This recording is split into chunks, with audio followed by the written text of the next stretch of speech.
Assalamualaikum warahmatullahi wabarakatuh. Waalaikumsalam warahmatullahi Alhamdulillah pada wabarakatuh. kesempatan kali ini kita dapat berjumpa kembali dalam acara Dialog Spektrum, sebuah kajian spesifik, strategis, dan maslahat bagi umat. Pemirsa, pada edisi kali ini kita sedang berada di kantor gedung Dewan Perwakilan Rakyat Kabupaten Pasuruan untuk berdiskusi dengan Ketua Panitia Khusus atau Pansus Penyelesaian Konflik Agraria Tanah di dua kecamatan, Pak, ya, Kecamatan Nguling sama Lekok. Kalau ngomong-ngomong, kalau nama pansusnya? Pansus Penyelesaian Konflik Agraria 10 Desa, Kecamatan Nguling dan Lekok dengan TNI Angkatan Laut. Dengan TNI Angkatan Laut. Ya. Nah, Ketua Pansusnya adalah Pak Eko Suryono. Ya.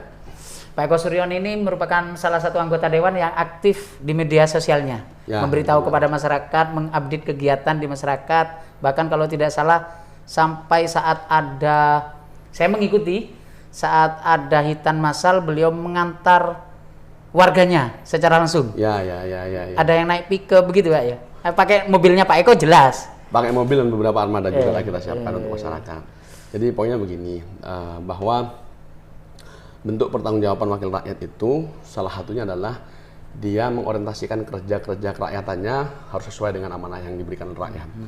Poinnya adalah bagaimana cara kita untuk memperlihatkan kinerja kita selain memang dengan kebijakan atau dengan menjalankan tugas sehingga outputnya adalah kebijakan, outputnya adalah bagaimana kita menyampaikan aspirasi itu. Poin pentingnya bagi kita hari ini adalah kita sudah disediakan kanal medsos dalam masa sekarang ini. Kenapa tidak kita manfaatkan saja? Jadi setiap apa yang kita lakukan, kerja-kerja kerakyatan, bahkan sampai kadang-kadang secara pribadi begitu, secara pribadi kita juga bisa update status kepada masyarakat. Paling tidak masyarakat sama-sama tahu, oh wakil kita sedang sehat, oh wakil kita menyapa. Alhamdulillah sama-sama sehat, sehingga sambungan batin itu tetap bisa jalan antara wakilnya dengan rakyatnya. Lain dengan poin-poin yang lain, kita bisa menyampaikan informasi secara tak terbatas di sana. Setiap saatnya kita bisa memberikan pesan, kita bisa membalas, kita bisa responsif. Hitungan detik itu kan luar biasa. Itu kan luar biasa, sehingga sudah tidak boleh lagi ada jarak antara wakilnya dengan rakyatnya. Karena wakil rakyat dipilih tak lain adalah untuk menyampaikan aspirasi rakyatnya. Ketika seorang wakil rakyat kemudian punya medsos itu, sekali lagi memang hubungan yang tidak terbatas. Tidak lagi kalau dulu kan HP bisa tidak aktif, kalau medsosnya langsung Pak aku ngubungi gak iso wingi nanti. Itu kan sangat bisa sekali hari ini. Dan poinnya adalah kita bermedsos itu baik di platform Facebook, IG, Twitter. Kalau Twitter saya tidak begitu laris. Kalau Facebook karena memang jangkauan orang-orang desa ya. Facebook hari ini yang luar biasa. Jadi kita juga harus berani begitu. Karena kalau kita cacat janji, cacat omongan sama orang, langsung, maka kita bisa akan diserang secara otomatis di Facebook. Ngapain kamu pencitraan di situ? Ini loh tugasmu belum, ini loh tugasmu belum. Sehingga bagi kita di Facebook, di kanal medsos itu kita terbuka selama 26 jam kira-kira. Bahkan lebih dari 24 jam. Jadi jam berapapun kalau ada apa yang memang kita bisa layani, kita bisa melayani. Itu bagi saya adalah merupakan bagian daripada kinerja nyata kita sebagai wakil rakyat yang memang responsif untuk kebaikan masyarakat. Kira-kira gitu lah, Mas. Kita kembali kepada tema kita terkait Pansus Penyelesaian Konflik Agraria. 10 desa di 2 kecamatan ini. Sebelum kita membahas pada substansi, sebetulnya yang melatar belakangi lahirnya Pansus ini bagaimana, Pak Eko? Jadi begini, Pansus ini adalah kali pertama sejak konflik itu ada. Konflik itu dimulai sejak tahun 60. Berarti 60 tahun baru hari ini ada pansusnya. Sejak tahun 60 itu ada kira-kira saling klaim lah kira-kira. Jadi tanah ulayat, tanah rakyat di sana ada proses itulah, ada proses pengambil alihan lah kira-kira dengan mekanisme yang sedang kita dalami juga. Tapi poinnya adalah tahun 90 terbit sertifikat hak pakai itu. Bagi masyarakat terbitnya sertifikat hak pakai itu cacat secara hukum karena peruntukan, perolehan penerbitan dan sebagainya itu tidak sesuai dengan aturan hukum. Kira-kira dalam gitu. kondisi tanah dikuasai oleh masyarakat juga saat Dalam kondisi tanah memang sudah milik masyarakat secara turun-menurun. Jadi kalau kita rekod ke sana ada bukti historisnya, bagaimana makam di sana sudah tua, bahkan rumah tua yang kita bisa inventarisir sana tahun 1928 sudah ada rumah megah di sana. Artinya sebelum kemerdekaan sana sudah memang menempati, ditambah dengan kuburan, ditambah dengan silsilah keluarga masyarakat sana. Wong saya saja kebetulan saya memang perwakilan dari sana. Lebih tepatnya saya di Desa Sumber Anyarnya, Kecamatan Nguling yang memang satu-satunya desa. Yang desanya Pak Eko juga bagian yang dari disengketakan. Bagian yang masuk konflik itu. Jadi saya saja itu terhitung sekarang itu sudah generasi ke-7. Jadi saya, bapak saya, bapak-bapaknya sampai ke-7 sudah ada semua kuburannya.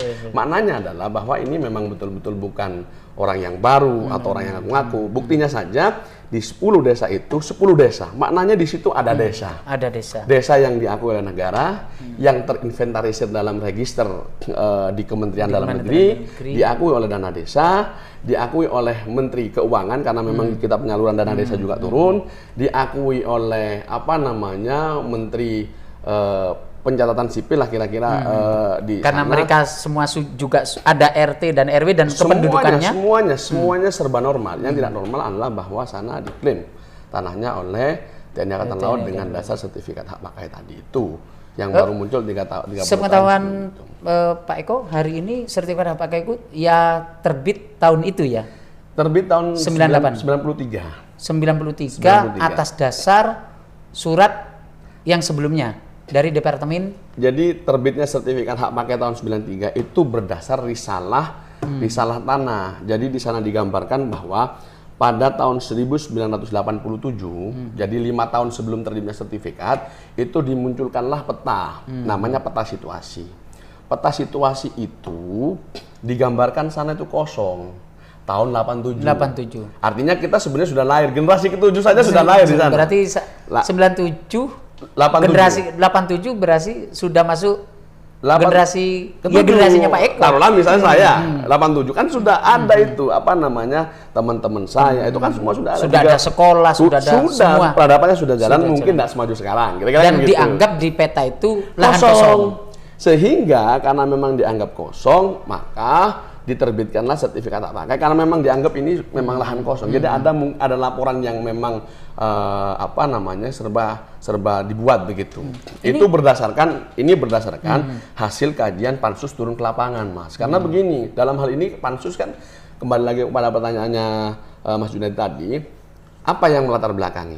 Bahwa selama 60 tahun ini kita didesak, pemerintah kabupaten didesak, pemerintah pusat juga didesak dan seterusnya. Tidak pernah ada penyelesaian.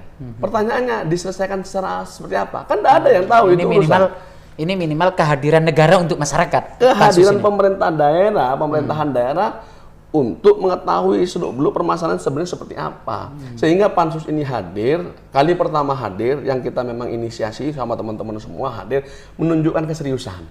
Bahwa di pemerintahan Kabupaten Pasuruan, terkhusus di wakil rakyatnya ini, memang betul-betul ingin memikirkan. Walaupun begini, Pak Eko, ya. Walaupun secara administratif, kewenangan untuk persoalan konflik ini tidak ada di wilayah kabupaten ya. Betul. Sebetulnya. Karena ini langsung berhubungan dengan pemerintah. Kalau tidak salah ada 3 hal yang itu tidak ada di kabupatennya.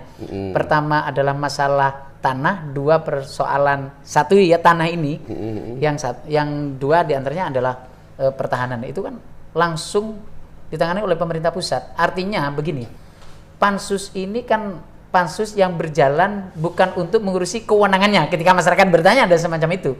Karena persoalan tanah ini tidak bisa diselesaikan oleh pemerintah kabupaten, apalagi wakil rakyat yang di kabupaten. Maka akan bertanya, tujuannya apa ini? Begitu. Ya.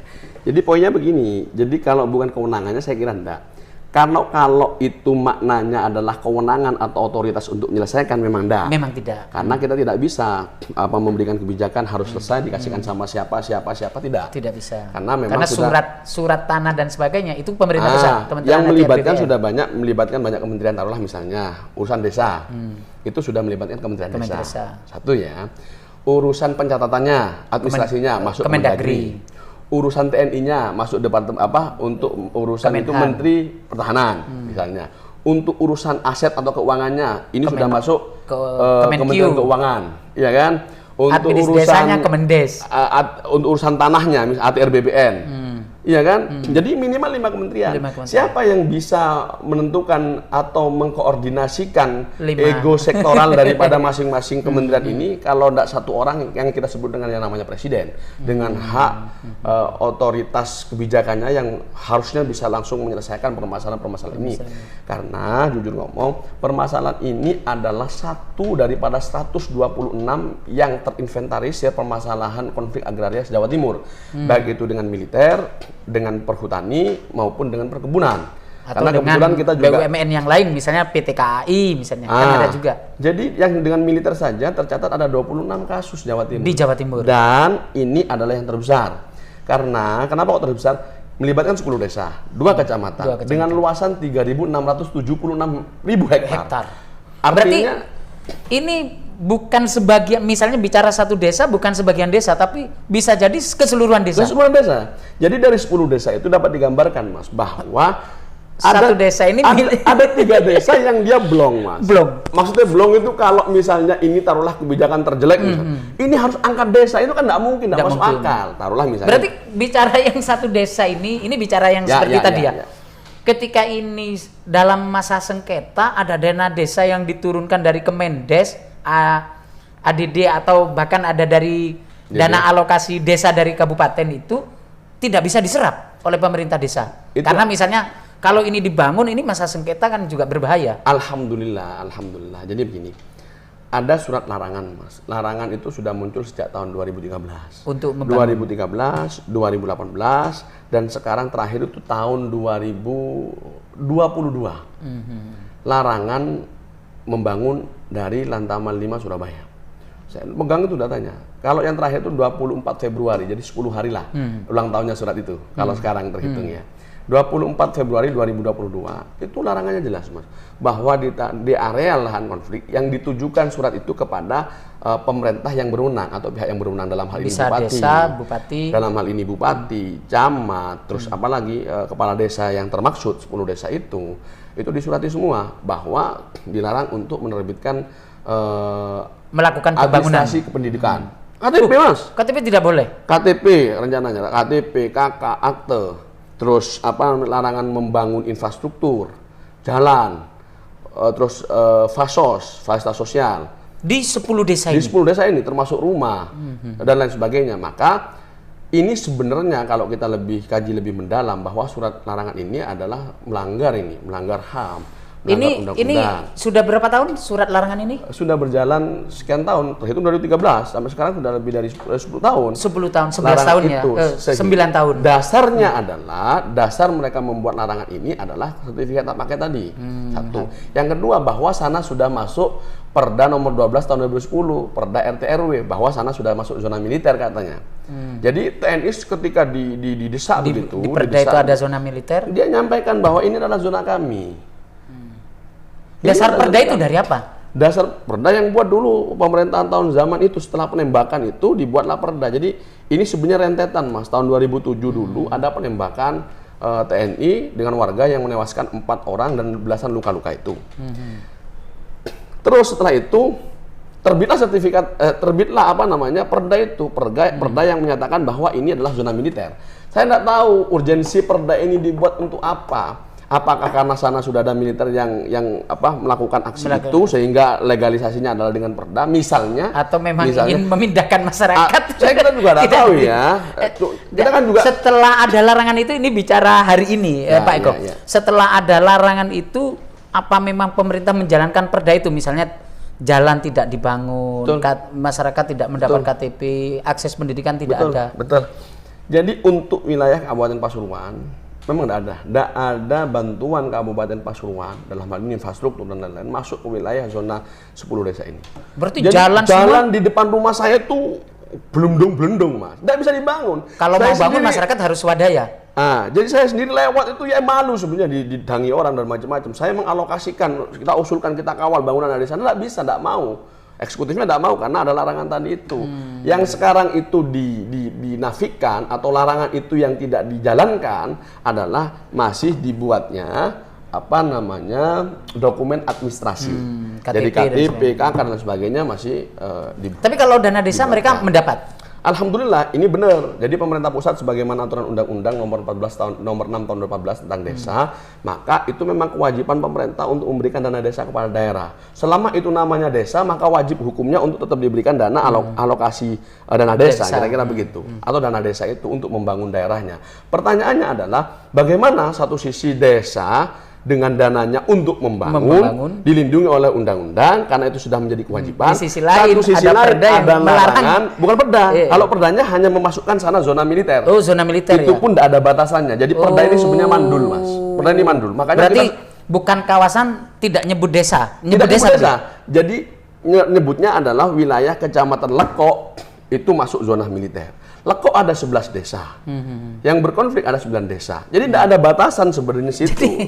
Itu juga sulit, makanya kami sekarang pengen itu merevisi perdanya. Ini bicara kalau memang alternatif terburuk itu harus pindah relokasi atau vakum, berarti Leko tersisa 2 desa. Naudzubillah ya. Jadi itu ada, kalau bicara kakak ada berapa kakak? Ada berapa jiwa? Terhitung sekarang data dari Capil 43.000 jiwa. Dari sekitar 18.000 kakak. Yang tercatat di KTP sekitar 30 sekian ribu jiwa. Itu data dari Capil. Seluruh masyarakat yang memang sama seperti yang disampaikan oleh Pak Eko tadi, mereka sudah di atas 1 abad. Nah, ini bicara 1 abad ini. Di atas 1 abad ada di sana. Ya memang orang Nahdien kebetulan ya. Di atas 1 abad ya. Iya, betul. Tandanya misalnya ada kuburan batu nisan yang sudah berumur 18, ada rumah yang sudah ada kuburan, dan ini bukti otentik bahwa keberadaan masyarakat sana dengan silsilahnya itu kan jelas, Mas. Itu kan nggak bisa dikarang. Itu tidak ini bisa dikarang. anaknya ini. Dan tidak bisa kuburan dimanipulasi, ini kuburan nggak bisa dimanipulasi. Sekarang sudah ada alat pendeteksi berapa umur daripada batu atau kayu atau itu kan sebenarnya hal yang memang sangat. Kita kembali ke pansus. Ketika ini pansus memang tujuannya kan ini bukan untuk memutuskan, tapi tujuannya adalah sebagai wakil rakyat yang hadir untuk rakyatnya yang pertama. Yang kedua ke depan.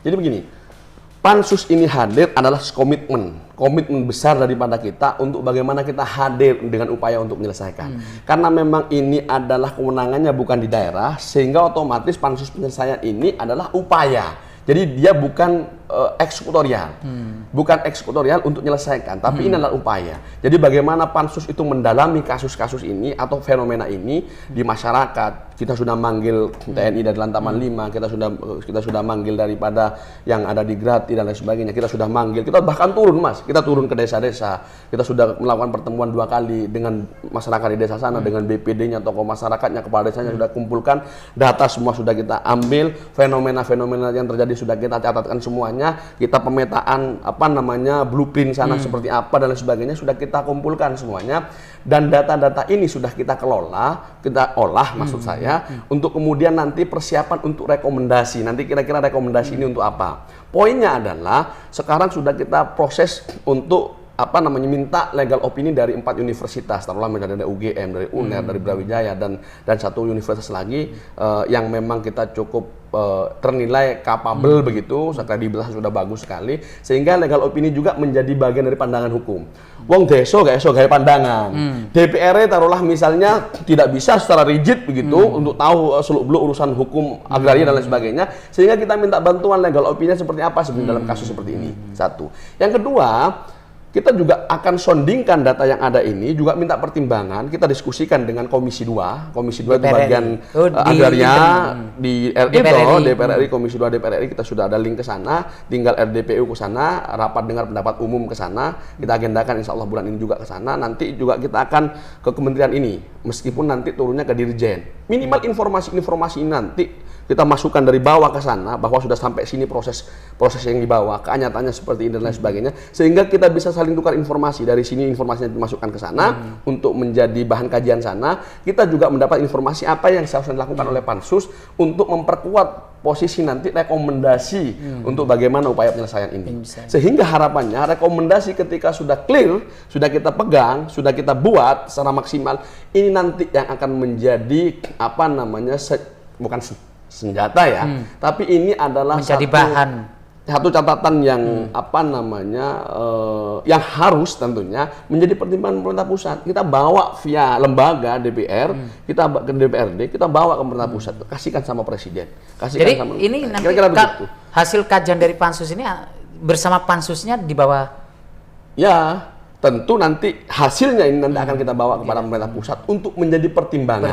Taruhlah misalnya tak sana dengan melihat rekomendasinya saja, oh sudah begini, jadi poinnya begini ya, sudah putuskan saja, buatkan apa namanya perpu atau buatkan keputusan presiden untuk menyelesaikan masalah ini. Misalnya, ini kan juga bagus. Ini ada berapa anggota di pansus? Pansus ini ada 7 fraksi ya, fraksi dari fraksi kita di Nasdem. Ada PKB, ada PDIP, ada Gerindra, ada P3, ya kan, ada Golkar, ada fraksi gabungan. Jadi terhitung 7 fraksi itu semua dengan anggota 15 anggota. Beberapa anggota yang itu diyakini berhubungan langsung dengan sana dan paham betul kondisi masyarakat di sana. Kebetulan yang pansus, anggota pansus yang memang sana dan satu-satunya DPR dari wilayah konflik itu hanya saya, Mas.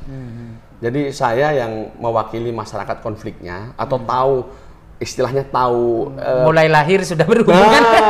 Bodoh aneh tahu. Jadi kalau misalnya taruhlah misalnya orang sana mau ngarang, masyarakat sana mau ngarang. Oh ini begini, ini enggak bisa, Mas. Karena saya tahu detail. Saya tahu detail bagaimana sana itu orang-orang dilarang untuk membangun.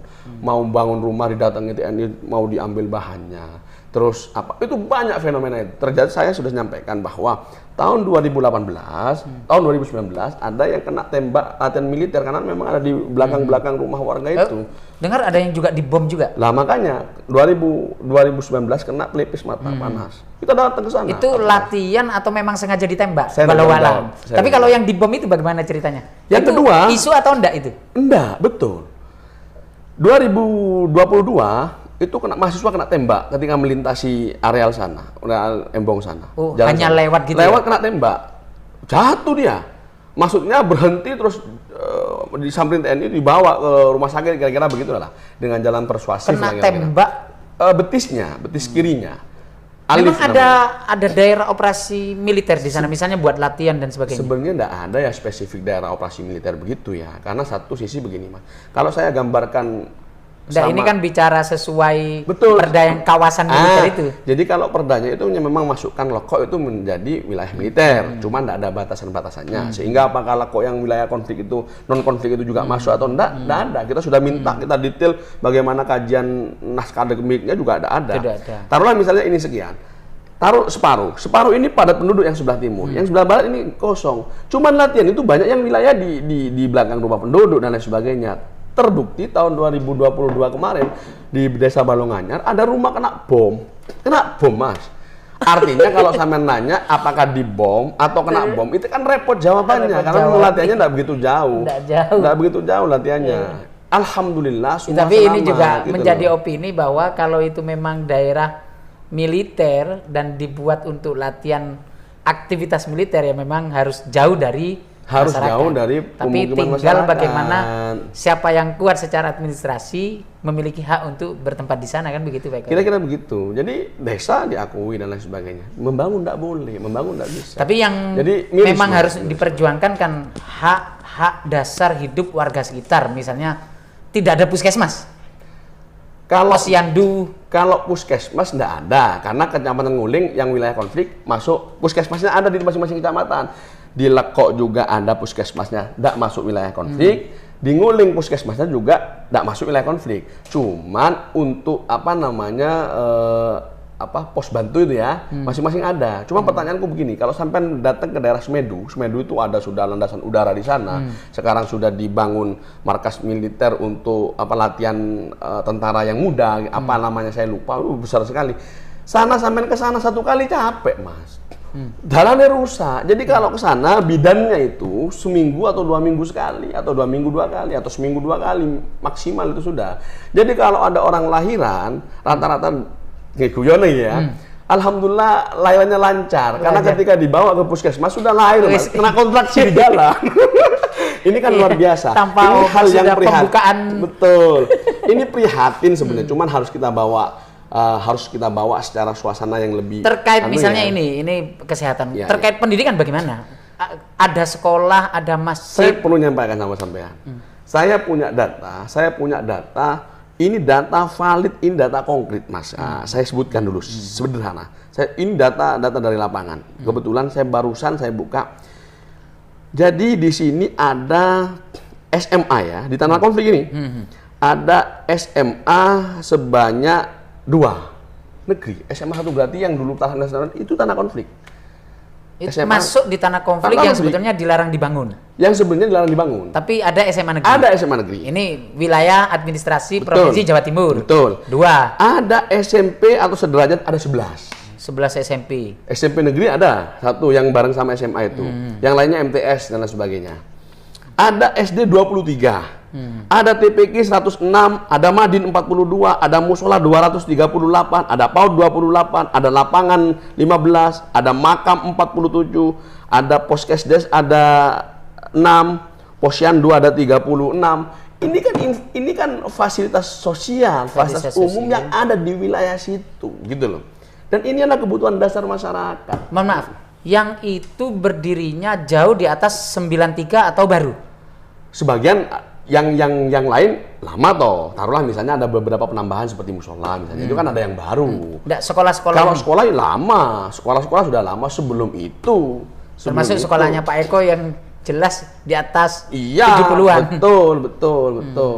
Gitu, baik, apa yang mau disampaikan kepada masyarakat terutama yang berada di 10 desa ini sebagai harapan ya, sebagai motivasi kepada mereka biar optimis. Khusus untuk kepada masyarakat khususnya di 10 desa tanah konflik, saya berharap saya selaku wakil panjenengan semua tetap tegar. Hidup tetap tegar, tetap semangat. Kita song-song masa depan. Sana sudah harus ada dokter yang banyak. Sana sudah ada harus perawat, bidan, guru. Kita sana sudah ada sarjana hukum, sarjana teknik dan lain sebagainya. Kita song-song di balik kelemahan yang kita miliki atau kurang yang kita miliki, kita balut itu dengan kekuatan yang besar dengan SDM masyarakatnya yang kuat. Kita solidkan masyarakat tetap rukun, guyup, damai. Itu yang paling penting poinnya. Masyarakat harus tegar. Jenengan semua masyarakat tidak sendirian. Kita bersama panjenengan semua. Sehingga apapun yang perlu lakukan untuk kebaikan masyarakat, kesejahteraan masyarakat, lakukanlah itu sebagai bentuk wujud bahwa rakyat adalah pemegang otoritas kekuasaan tertinggi negara demokrasi ini. Khusus untuk TNI, saya tahu kalau TNI menjalankan tugas. Saya juga mengapresiasi karena TNI juga adalah bagian daripada pagar negara untuk menjaga kedaulatan. Cuman dan juga poinnya bagian dari institusi negara yang harus mengamankan masyarakat juga. Yang harus menjadi pagar tadi itu, melindungi apa yang dalam pagar. Sehingga saya berharap dengan hormat kepada TNI, terutama pelaksana di lapangan, untuk ada tindakan persuasif yang baik sama masyarakat, komunikasi yang baik dengan masyarakat. Jangan lagi ada tindakan-tindakan keras, ada tindakan-tindakan yang kasar, karena rakyat itu kita ada, TNI ada juga adalah untuk melindungi masyarakat itu. Ini kan poin yang luar biasa besar. Sehingga kalau masyarakat dengan TNI dalam porsi sebelum ada penyelesaian ini sama-sama guyup, maksudnya sama-sama guyup, tidak ada crash di lapangan dan sebagainya, ini kan adalah ini prestasi begitu loh. Dan saya terutama harapan saya kepada pemerintah, kepada Presiden Republik Indonesia, mari segera selesaikan urusan ini. Jangan biarkan masyarakat kita, jangan biarkan rakyat kita, jangan biarkan masyarakat di lapangan terlunta-lunta oleh ketidakjelasan. Karena rakyat itu butuh diayomi, rakyat itu butuh kejelasan, rakyat itu butuh kesejahteraan. Sebagaimana amanah daripada undang-undang dan amanah daripada ideologi dasar negara kita, Pancasila, yang memberikan keadilan sosial bagi seluruh rakyat Indonesia. Kira-kira begitu. Dan sebetulnya yang paling penting bahwa tanah, air, bumi dan lautan itu merupakan milik negara yang digunakan dikuasai negara untuk dikuasai sebaik-baiknya untuk kemakmuran rakyat. Itu yang kira-kira begitu. Saya Ahmad Junaidi undur diri, kurang lebihnya mohon maaf. Mudah-mudahan ini menjadi sebuah pengingat bagi kita semua. Terima kasih Mas Eko. Terima kasih Mas Junaidi. Wassalamualaikum warahmatullahi wabarakatuh. Waalaikumsalam warahmatullahi wabarakatuh.